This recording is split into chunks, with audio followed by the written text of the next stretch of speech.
اللہ تعالیٰ نے تنبیہ کے انداز کے اندر حضرت انسان کی اس فطرت کو بیان بھی فرمایا اور اس کو جھنجھوڑ کر کے کہا کہ تیرا ان دنیا کی بھول بھلائیوں میں کھو جانا مقصد نہیں تھا، تیرا مقصد اپنے مالک کی رضا جوئی اور اس کے قرب کی تلاش تھی۔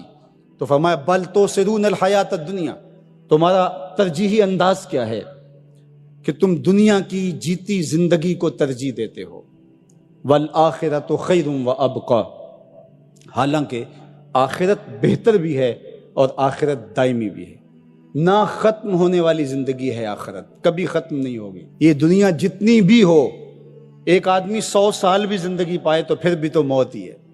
حضرت موسیٰ علیہ السلام کے پاس جب قبض روح کے لیے اسرائیل آئے تھے تو پوچھا کدھر آئے ہو؟ کہا قبض روح کے لیے آیا ہوں، تو انہوں نے تھپڑ لگا دیا تھا، فلطم علی وجہہ، تو واپس چلے گئے تو کہا مالک ایک ایسے شخص کے پاس بھیجا جو مرنا ہی نہیں چاہتا، تو کہا پھر جا میرے بندے کے پاس اور اسے کہہ کہ ایک بیل کی پشت پہ ہاتھ رکھیے گا اور جتنے بال نیچے آئیں گے اتنی عمر بڑھا دیں گے۔ حاضر خدمت ہوئے، پوچھا کہ پھر دوبارہ آگے ہو؟ کہا کہ بس آپ کے عمر کے اضافے کا سندیسہ لے کر آیا ہوں، کسی بیل پہ ہاتھ رکھیے گا، جتنے بال نیچے آئیں گے اتنی عمر بڑھا دی جائے گی۔ تو بولے پھر کیا ہوگا؟ کہا پھر موت۔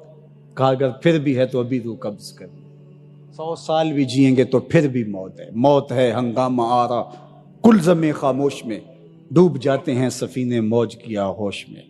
اگر کسی نے ہمیشہ رہنا ہوتا اس ظاہری زندگی میں تو انبیاء کو موت نہ آتی، لیکن یہ ضابطہ ان پر بھی پورا ہوا۔ شہنشاہ، کج کلا بادشاہ، بڑے بڑے حکامات، دانشور، صحت مند افراد بھی آغوش موت میں اتر گئے۔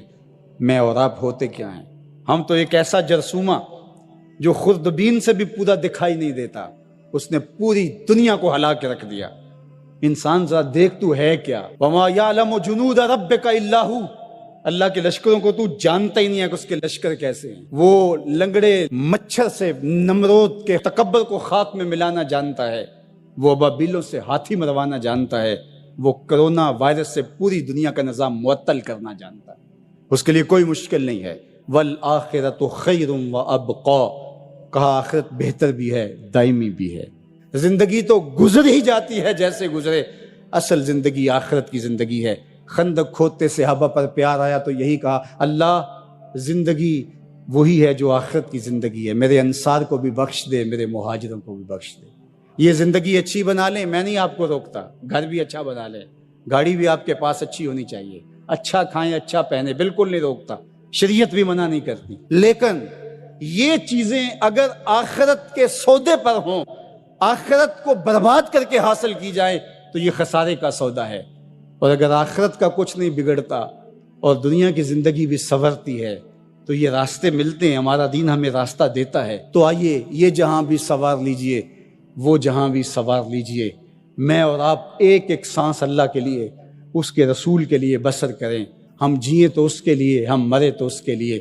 اللہ ہم کو دنیا آخرت کی بلائیاں نصیب فرمائے۔ انسانی فطرت ہے کہ وہ بھاگتا ہے نفع کی طرف، اور دنیا کی زندگی اس کے لیے ایک میٹھا خواب ہے، حلم کہا گیا، میٹھا خواب، اور وہ بھول جاتا ہے کہ یہ سب کچھ ٹوٹ کے بکھر جانے والی چیزیں اور سب کچھ یہاں رہ جانے والا ہے۔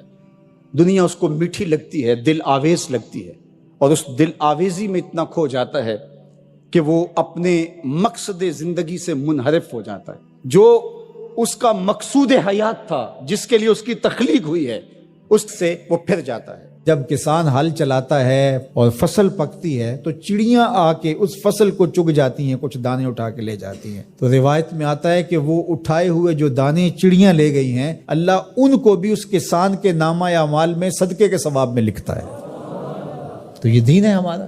ما وعدہ فی امرا فیا صدقہ، جو تم کمائی بیوی کو لا کے دیتے ہو، اس کے منہ میں رکھتے ہو، برگر کھلاتے ہو، تو بیوی کو جا کے تم جو چیز کھلاتے ہو لا کے، اور اس سے وہ خوش ہوتی ہے اور تمہیں بھی اس سے مسرت ہوتی ہے، تو فرمایا کہ وہ جو تم نے کمائی کر کے لقمہ لا کے بیوی کے منہ میں دیا اور وہ خوش ہوئی، تو فرمایا تمہارا وہ بھی نامہ اعمال میں صدقے کے کھاتے میں لکھا جائے گا۔ تمہارا دین تو کتنا آسان دین ہے، تمہارا دین تو اتنا اچھا دین ہے۔ صرف یہ ہے کہ نیت کے فرق سے میں نے کہا چور اور چوکیدار بنتا ہے، اس نیت کے قبلے کو درست کرنا ہے، اس لیے اس کو ثلث دین کہا گیا ہے، انما الاعمال بالنیات۔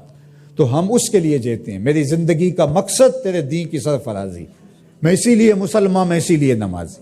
بات ختم. ہم بس اسی کے لیے جی رہے ہیں. اسی کا حکم ہے اپنی اولاد کی اچھی تربیت کرو، ان کو دین کے سپاہی بنانا ہے، اس کو اللہ کے مطیع اور فرما بردار بندے بنانا ہے. اس کے لیے جو تم کوشش کر رہے ہو تو تمہارا یہ صدقہ لکھا جا رہا ہے. تم مجاہد فی سبیل اللہ ہو. تم اپنی اولاد کے لیے اس لیے کمائی کر رہے ہو کہ ان کو جو ہے وہ اللہ کا ایک مطیع بندہ بنانا ہے. تم اپنے ہمسایوں کے ساتھ اس لیے سلوک کر رہے ہو کہ ہمسائے اور اللہ رسول کا حکم ہے اور میں نے ہمسایوں کے ساتھ اچھا سلوک کرنا ہے. تم رشتہ داروں کے ساتھ نبھا رہے ہو ان کے تلخ رویوں کے باوجود بھی کہ اللہ رسول کا حکم ہے لہٰذا میں توڑ تو نہیں سکتا، لہٰذا اللہ اس کا بھی تمہیں اجر عطا کرے گا. ان تلخ رویوں کا تمہیں تمہارے نامہ اعمال میں اجر و ثواب لکھا جائے گا جو تم سہتے ہو اور برداشت کرتے ہو. تم سردی سہتے ہو، تم گرمی سہتے ہو، تم مشکلیں سہتے ہو. تو یہ ساری تمہارا دین ہے. چونکہ تمہارے دین کو اللہ نے بہت خوبصورت بنایا ہے. تمہارا دین اور تمہاری دنیا الگ نہیں ہے. ایک صحابی کو حضور نے دیکھا کہ وہ بہت کمزور تھا، تو فرمایا کہ تمہاری یہ کیا حالت ہے، تم اتنے کمزور ہو. اس نے کہا میں نے اللہ سے ایک دعا مانگی تھی، شاید وہ قبول ہو گئی. فرمایا کیا ہوا؟ میں نے دعا مانگی تھی اللہ جو آخرت کے حصے کے دکھ ہیں وہ بھی دنیا پہ بھیج دے اور میری آخرت صاف ہونی چاہیے. تو شاید میری دعا قبول ہو گئی ہے اور مجھے بہت ساری بیماریاں، دکھ اور اذیتیں ہیں جنہوں نے مجھے گھیر رکھا ہے. تو اس پر حضور خوش ہونے کی بجائے اسے ناراض ہو کے کہا کہ تو نے یہ کیوں کہا کہ آخرت کے حصے کے دکھ دنیا پہ آ جائیں؟ تو نے یہ کیوں نہیں کہا ربنا آتنا فی الدنیا حسنۃ وفی الآخرۃ حسنہ، اللہ مجھے اس جہان میں بہتریاں دے دے، اس جہان میں بہتریاں دے دے. تو یہ زندگی اچھی جئیں، اچھی سواری، اچھی بیوی اور کشادہ مکان انسان کی خوش قسمتی سے، مسلمان کی، مومن کی خوش قسمتی سے بتایا گیا ہے. اچھا اللہ آپ کو گھر دے، اس میں آسودہ رہیں. اللہ آپ کو اچھی فرما بردار نیک صالحہ بیوی دے، بہت اچھی بات ہے. اللہ آپ کو اچھی گاڑی دے دے تو اس میں کوئی گناہ نہیں ہے، کوئی برائی نہیں ہے، اچھی بات ہے. یہ نہیں ہے کہ دین یہ ہے کہ آپ اپنے تن کے کپڑے بھی اتار کے پھینک دیں اور سردی میں ننگے ہو کے بیٹھ جائیں، یہ کوئی دین ہے. یہ نہیں ہے. ہمارا دین کیا ہے؟ تمہاری نیت کا قبلہ درست ہو. تمہیں جو ملتا ہے تھوڑا ہے یا زیادہ اس پہ تم راضی ہو.